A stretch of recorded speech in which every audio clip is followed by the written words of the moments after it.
Mercedes B180 gördüğünüz gibi. Kayış koparıyor. Gergi kütüğü bozuk. Gergi kütüğü dediğimiz normal bir arabaların kim değil bununki. Şurada klima kompresörünü sökün. Şarj lamosu şu arada. Onu da sökün. Gergi kütüğü dediğimiz parça şu. Bunundur. Şuradan yukarıdan 3 tane cıvata tutuyor. O 3 tane cıvatayı sökmek için şaseyi esnetmen lazım. Şöyle şaseyi göstereyim. Esne diyor.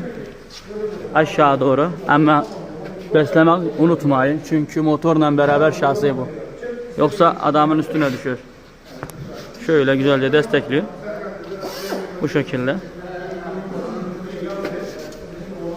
Ondan sonra gergi kütüğü dediğimiz şu parça. Şu parça gergi kütüğü. 3 tane cıvata şu dediğimiz yukarıdakiler. Onları sökmek için şaseyi esne diyor. Bu şekilde değişiyor bu arabanınki. B180 Mercedes.